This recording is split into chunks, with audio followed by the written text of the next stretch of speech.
நம்ம பாட்காஸ்டிங் பற்றி பேசணுங்கிறத விட இன்றைக்கி ஓப்பனாக என்ன சொல்ல போகிறேன்னா, எதுக்குடா நான் வந்து வீடியோன்னு பாட்காஸ்ட் போடுறேன். ஓகே, யூடியூப்பில் என்னோடய பாட்காஸ்ட்டு பப்ளிஷ் ஆகுது கரெக்டாக. ஆனால் என்னோடய பாட்காஸ்ட்டில் உங்களுக்கு பார்த்தோன்னா ஆடியோ மட்டுமே தான் இருக்குமே தவிர மியூசிக் பெருசாக எதுவுமே இருக்காது. நானும் வந்து என்னெல்லாமோ ட்ரை பண்ணுறேன். மியூசிக் எல்லாமே எப்படி உங்களை இது பண்ணணும், சாங்ஸ் எதுவுமே போடாமல், ஃபன்னியாக போடாமல், எதுவுமே போடாமல் ஜஸ்ட்டு வாய்ஸ் மட்டுமே கேட்குது. இதனால் என்ன பயன், என்ன இதுக்கு நம்ம பப்ளிக்கு பாட்காஸ்ட் பண்ணுறோன்னு நம்ம யோசிக்கணும். ஆனால் உண்மை என்ன அப்படின்னு பார்த்தோன்னா, ஒவ்வொரு வீடியோவோ ஒவ்வொரு ஃபோட்டோவையோ எதையோ போடுறச்ச இல்லை ஒரு பொருளோட பேரை சொல்கிறத கூட சம்டைம்ஸ் உங்களுக்கு ட்ரேட்மார்க்குன்னு ஒன்று மாட்டிடும். ஏன்னா 4 வகை இருக்குது. ஒன்று காப்பிரைட், ஒன்று ட்ரேட்மார்க், நான் ட்ரேட் சீக்ரெட், அதுக்கப்புறம் இன்னொன்று என்ன சொல்லுவாங்க, பேட்டன்ட். பார்த்தீங்களா, ஒருத்தன் ட்ரேட்மார்க் காப்பிரைட்டு தெரியாமல் யூஸ் பண்ணிட்டான் அப்படின்னா முடிஞ்சு அந்த வீடியோட பாட்காஸ்ட்டோட மொத்த கிளைம் ஐயாவுக்கு கிளம்பிடும். இப்போது அந்த வேர்டை நீங்கள் ஃபேர் யூஸாக யூஸ் பண்ணுறீங்கன்னா ஓகே, ஆனால் அந்த ஃபேர் யூஸுக்கும் அவன் ஒத்துக்கணும். ஏன்னா கார்பரேஷன்ஸ் பார்த்திங்கன்னா பயங்கரமாக வந்து இலீகலாக வந்து உங்களை வளைக்கிறதுக்கு நிறைய இது பண்ணுவோம். இன்றைக்கி இன்ஃப்ளூயன்சர்ஸ் நிறைய பேர் இருக்காங்க. ஆல்சோ இன்ஃப்ளூயன்சர்ஸ் கூட இதை பார்க்கலாம். ஏன்னா வருங்காலத்தில் வந்து உங்களுக்கு இது ரொம்ப யூஸ்ஃபுல்லாக இருக்கும். கபால்னு திறந்து பார்த்தா உங்களுக்கு இதில் தேவை ஒன்று இருக்கும். அதனால் நான் சொல்கிறது என்ன அப்படின்னு பார்த்தோன்னா, எதுக்கு நம்ம வந்து எதாவது ஒன்று போடுறச்ச ஏன் இப்படி நடக்குதுன்னு யூடியூப் வீடியோவை திடீர்னு மானிட்டைசேஷனை ஸ்டாப் பண்ணிவிடுவாங்க, இல்லை ஷேர்டு ரெவென்யூன்னு மாற்றிடுவாங்க, இல்லைனா வந்து வீடியோவே தூக்கிட்டுருவாங்க. நான் ஏன் வீடியோன்னு பேசுகிறேன் அப்படின்னா பாட்காஸ்ட்டையும் சேர்த்து தான். ஏன்னா இப்போது ஒரு ஃப்ளோ அது அப்படியே வந்துடுது. ஆடியோ வீடியோ ரெண்டுமே தான் நம்ம யூடியூப்பில் போடுவோம். நான் இதில் ஜஸ்ட் ஒரு பிக்சர் போட்டு மட்டும் போடுவேன். இப்போ அதனால உங்களுக்கு பிக்சரையே பார்த்து அப்படியே பார்க்காம நிறைய பேர் என்ன பண்ணுறோன்னு எனக்கு நல்லாவே தெரியும். யூடியூப் இப்படி ஓடும், இன்னொரு டேப்பில் வேறு வேலை பண்ணிகிட்ருப்போம். அப்படி தானே பண்ணுறோம். ஜஸ்ட் இல்லை ஹெட்ஃபோன்ஸில் போடுவோம். இது உங்களுக்கு யூடியூப்பில் மட்டும் இல்லை, ஸ்பாட்டிஃபைலையும் கேட்கலாம். ஆனால் ஸ்பாட்டிஃபைல உங்களுக்கு பெரிய தலைவலி என்னென்னா ஆடு நிறைய வரும் அப்படின்னு நினைக்கிறீங்க. யூடியூப்லேயும் ஆடு நிறைய தான் வரும். ஆனால் நிறைய பேர் நம்ம ஆனஸ்ட்டாக என்ன பண்ணுறோம், ஆட் பிளாக்கர் போட்டுடுறோம். உண்மை தானே? உண்மை தானே? இல்லை, நீங்களே ஒரு 5 செகண்ட் நினச்சி பாருங்கள். ஆட் பிளாக்கர் உங்களுக்கு எப்படி போடணும்னு தெரியாதுன்னா நானே சொல்கிறேன். கூகுள் ப்ளே ஸ்டோர், தப்பு பண்ணிட்டேன். கூகுள் ப்ளே ஸ்டோர் நம்ம கம்ப்யூட்டரில் பார்க்குறதுக்கு பதிலாக நான் ஃபோனுக்கு சொல்லிட்டேன். கூகுள் க்ரோம் வெப் ஸ்டோரில் போய்ட்டு ஆட் பிளாக்கர்னு தான் ஒன்று இருக்கும், அதில் பண்ணலாம். இல்லைனா நீங்கள் கூகுள் ப்ளே ஸ்டோரில் நீங்கள் ஃபோனில் பார்க்குறீங்கன்னா பிரேவ் ப்ரௌசரை போட்டு ஆடி விடுங்க. ஸ்பாட்டிஃபையாக இருக்கட்டும், யூடியூப்பாக இருக்கட்டும். நான் ப்ரமோஷன்லாம் பண்ணலைங்க, எனக்கு இதனால லாபம் இல்லை. ஆனால் என்னென்னா வந்து இதெல்லாம் பண்ணிங்கன்னா you will get some ad block எல்லாமே நடக்கும். ஏன்னா இதெல்லாம் நான் ப்ரமோஷன் பண்ணேன்னு வைங்களேன், எனக்கு என்ன பைசாவாக கொடுக்க போகிறான்? இதை ப்ரமோஷன் பண்ண வீடியோ தான் தூக்க போகிறேன். இதெல்லாம் நான் ப்ரமோஷன் பண்ணலை. ஜஸ்ட் இதெல்லாம் ஒரு டெக் டிப்ஸ். சின்னதாக கபால்னு பிடிச்சிட்டு வேலையை பாருங்கள். ஸோ இந்த மாதிரி நிறைய ப்ராப்ளம்ஸ் வருது. ஒரு யூடியூப்பில் காப்பிரைட் இருக்குது, ட்ரேட்மார்க் இருக்குது, ட்ரேட் சீக்ரெட்ஸ் இருக்குது, அதுக்கப்புறம் வந்து பேட்டன்ட் இருக்குது. எதையாவது தெரியாமல் எக்ஸ்போஸ் பண்ணிட்டோன்னா முக்கியமாக அடி வாங்கிறது எதுனா ட்ரேட்மார்க்கும் காப்பிரைட்டும் தான். அதுக்கப்புறம் தேர்ட் என்னென்னா கிட்ஸ் வீடியோ. தேவையில்லாமல் சில்ட்ரனோட ஃபோட்டோவை காட்டினீங்கன்னா உங்கள் வீடியோ பாட்காஸ்ட்டோ எதுவாக இருந்தாலும் கட்டாயிடும். கட்டானதுக்கப்புறம் ஒரு வார்னிங் கொடுப்பான். எனக்கு அந்த மாதிரி தான் ஒரு 3-4 மாதத்துக்கு முன்னாடி ஒரு மேட்டர் நடந்துச்சு. என்ன அப்படின்னு பார்த்திங்கன்னா, நான் ஐபிஎல்லில் தெரியாமல் ஒரு வீடியோயை ஸ்டேட்டஸ் போட்டுட்டேன், யூடியூப்பில் ஷார்ட்ஸில் போட்டுட்டேன். என்ன ப்ராப்ளம் ஆச்சுன்னா, டப்புன்னு கட் பண்ணிட்டான், வார்னிங் கொடுத்துட்டான் எனக்கு. நீ 2 மந்த்ஸுக்கு மேலே வந்து ஏதாவது இந்த மாதிரி வார்னிங் வந்ததுன்னா உன் சேனல் வந்து டெர்மினேட் ஆகப்படும்னு.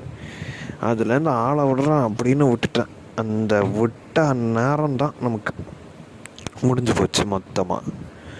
இந்த மாதிரி நடந்தது தான் நம் சம்பவம். இதனால நமக்கு நிறைய அடி வாங்கிச்சு. அதனாலேருந்து அந்த டைம்லேருந்து நான் போட்ட பிளான் என்னன்னா, வெறும் ஃபோட்டோவை மட்டும் போட்டுறோம். இப்போ நமக்கு ஏஐ வந்துருச்சுல்ல, அதனால் ஆட்டோமேட்டிக்காக நம்ம வந்து என்ன பண்ணுறோன்னா, ஜஸ்ட் ஒரு இமேஜ் ஜெனரேஷன் பண்ணிவிட்டு எல்லாமே வந்து கண்டென்ட் வாயிலே பேசிட வேண்டியது தான். எஃபர்ட் போட்டு எடிட் பண்ணுறது கரெக்டு தான், நீங்கள் சொல்கிறது எல்லாமே கரெக்டு தான். எஃபர்ட் போட்டு எடிட் பண்ணலாம்ல, எல்லாம் பண்ணலாம்ல. You are right, absolutely right. Effort போட்டு எடிட் பண்ணி எல்லாம் பண்ணலாம். பட் அதுக்கு என்ன ஒரு பெரிய கேட்சுன்னா, பாதி பேர் ஒரு ஃபோனில் வந்து யூடியூப் ப்ரீமியம் போட்டுட்டு ஆடியோ மட்டும் ரன் பண்ணிவிட்டு வீடியோவே பார்க்காம வீடியோவுக்கு டைம் ஸ்பெண்ட் பண்ணுற அளவுக்கு நமக்கு அட்டென்ஷன் ஸ்பேன் இருக்கான்னு யோசிங்க. இந்த சைடு இப்போ ஒரு ஆடியோ ஓடிட்டுருக்கோம், இன்னொரு டேப்பில் நான் வர்றது மல்டி டாஸ்கிங் நிறைய பேர் பண்ணுறோம்ல. So this is mainly I'm focusing for multi tasking. இன்னொன்று என்னென்னா, இது ஸ்பாட்டிஃபைலேருந்து நான் ஜென்ரேட் பண்ணுறேன் இந்த வீடியோ. ஸோ ஸ்பாட்டிஃபைலேயே we can put video. That is also true. Actually ஸ்பாட்டிஃபைலே இப்போ வீடியோ பாட்காஸ்ட்ஸ் வந்துருச்சு. பட் எனிவேஸ் வந்து பார்த்திங்கன்னா இதுவும் பண்ணலாம். ஆனால் வந்து இப்போதைக்கு ஃபஸ்ட்டு ஓரளவுக்கு ரீச் வந்ததுக்கப்புறம் நானும் ஒரு டார்கெட் வச்சுருக்கேன்ல. ஸோ ஒரு 10,000 சப்ஸ் அந்த மாதிரி வந்துருச்சு அப்படின்னா we will take some effort. இப்போதைக்கு பார்த்திங்கன்னா வி ஆர் அந்த ஹாஃப்வே மார்க்கை டச் பண்ணுற அளவுக்கு டீச் பண்ணிகிட்ருக்கோம். ஸோ அந்த ஹாஃப்வே மார்க்கில் தான் இருக்கும்னு வைங்களேன். ஒரு 10,000 சப்ஸ்க்கு அப்புறம் பாருங்கள், ஆல்ஃபா அரவிந்த் வந்து இன்னும் கொஞ்சம் டெவலப் பண்ணலான்னு ஒரு மேட்டர் வச்சுருக்கேன். என்ன அப்படின்னு பார்த்தோன்னா, 10,000 சப்ஸுக்கு வந்து ஒரு டார்கெட் என்னென்னா, ஒரு மைக். அந்த மைக் வச்சிட்டேன்னா ஆட்டோமேட்டிக்காக உங்களுக்கு ரூமே ரெடி பண்ணி விட்ருவேன். ரூம் ரெடி பண்ணிவிட்டு மைக் ரெடி பண்ணிட்டோன்னா ஆட்டோமேட்டிக்காக வந்து we can have a better audio clarity எல்லாமே இருக்கும். இப்போதைக்கு பார்த்திங்கன்னா நம்ம ஆடியோ கிளாரிட்டி ரொம்ப சுமாராக தான் இருக்கும். நிறைய பேரே சொல்லியிருக்கீங்க, என்னடா கரன்னு இருக்குது, அங்கங்கே ஆட்டோ ஓடுற சட்டம் வண்டி ஓடுற சட்டம்லாம் போகுது அப்படின்னா. ஆமாம், ஹானஸ்ட். நான் வந்து இந்த மாதிரி ஓப்பன் ஸ்பேஸில் தான் பண்ணுறேன். நான் வந்து I don't expect like I need to become like GP Muthu, திடீர்னு ஒரு சென்சேஷன். இப்போ இவரே வந்து ட்ரேட்மார்க் சொருக்கி விட்டார்னா எங்கள் கதை முடிஞ்சு. இல்லைனா ஒரு டாக்டர் ஒருத்தர் இருந்தார், ஒரு ஃபிசியோதெரபிஸ்ட், அவர் பேர்லாம் நான் சொல்ல விரும்பலை. அந்த மாதிரி திடீர்னு ஃபேமஸ் ஆனாங்க. அவங்கெல்லாம் பார்த்திங்கன்னா இன்ஸ்டாகிராமில் இந்த மாதிரி ஆடியோவில் வந்து ஃபேமஸ் ஆகிறது கொஞ்சம் கஷ்டம்தான். But anyways I also had reached 1 மில்லியனில். அதுக்கு உங்கள் ஃபேன்ஸ், நீங்கள் இந்தியாவிலேருந்து நிறைய பேர் வந்து பார்க்குறீங்க இந்த வீடியோ. பட் தமிழ் வீடியோஸ்லாம் பார்த்திங்கன்னா பயங்கர பாப்புலராக இருக்குங்க, உண்மையே சொல்கிறேன். இப்போ நான் போட்ட வீடியோ பார்த்திங்கன்னா இட்ஸ் நியர்லி கிராஸ்ட் 15K வியூஸ்னால் அவ்வளோ பேர் கேட்குறீங்கன்னு தான் அர்த்தம். ஸோ இது எல்லா இடத்துக்கும் போகுது. அதே மாதிரி இதை தவிர ஒரு 4-5 வீடியோ போட்டேன், 5,000 6,000, எனக்கு அந்த 10,000 வியூஸ். நம்மளோட சப்ஸ்கிரைபர்ஸை விட வியூஸ் நிறைய போகுது இல்லை. பட் சப்ஸ்கிரைப் பண்ணணும். நீங்கள் பண்ணினா நான் பாருங்கள், நீங்கள் வந்து கண்டினியூஸாக சப்ஸ்கிரிப்ஷன் பண்ணிகிட்டே இருந்தீங்கன்னா நானும் சந்தோஷமாக போட்டுட்ருப்பேன் வீடியோஸு. அந்த ஒரு ப்ராப்ளம் தான் இப்போ இருக்குது எனக்கு. அந்த மாதிரி சப்ஸ்கிரிப்ஷன் போட முடியலையேங்கிற ஒரு வருத்தமும் என் மனதில் டெய்லி இருக்குது. அதை நான் வெளியே சொல்ல விரும்பல, ஆனால் அது ஒரு வருத்தம் தான், உண்மை தானே. ஆனாலும் உண்மை இதுதான். என்ன பார்த்திங்கன்னா, இந்த மாதிரி ஒரு பாட்காஸ்ட்டுங்கிறது ஏன் நம்ம போடுறோம், ஒரு போடுறச்ச ஏன் சவுண்டு போட மாட்டேங்கிறோம். நிறைய பேர் பார்த்திங்கன்னா ஒரு இன்ட்ரோவுக்கு ஒரு மியூசிக் போடுவாங்க. இப்போ என்ன இன்ட்ரோ ஒரு 30 செகண்டு 20 செகண்ட் இருந்தாலே எல்லாத்துக்குமே வந்து உங்க மானடைசேஷன் போட்டு வீடியோவே பிளாக் பண்ணுறாங்க. இன்எலிஜிபிள் டு ஏர்ன் அப்படின்னு வந்துடும். வியூவர்ஸ் போகிறதுக்கு கரெக்டுப்பா, நீங்கள் சொல்கிறது கரெக்டு, வியூஸ் வர்றதுக்கு. ஆனால் வியூஸ் அவ்வளோ வந்துமே மானடைசேஷன் இல்லைன்னா ஒரு பிரயோஜனமும் கிடையாது. ஓகேவா?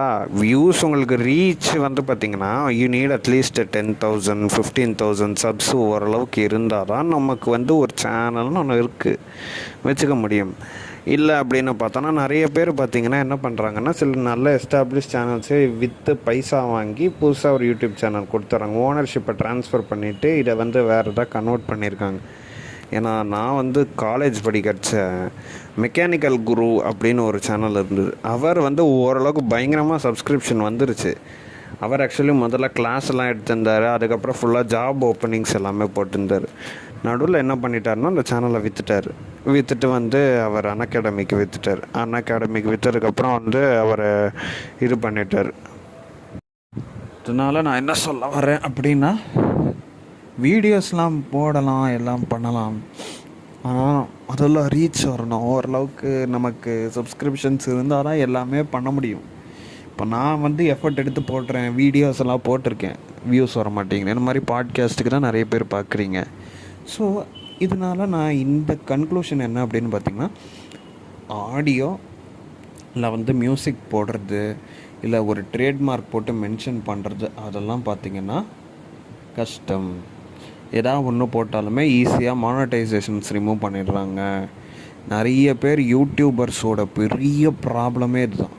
நல்லா ரீச் போகும், சாதாரணமாக நீ ஓரளவுக்கு சின்னதாக ரீச் இல்லைன்னா விட்டுறலாம். ரீச் திடீர்னு போகும், பீக்கில் பறக்கும். திடீர்னு இதை வேர்டு யூஸ் பண்ணியிருக்கேன், இந்த ஃபோட்டோ யூஸ் பண்ணியிருக்கேன்னு சொல்லி ஃபுல்லாக ரெவன்யூ ஷேர்டுன்னு போட்டுருவாங்க.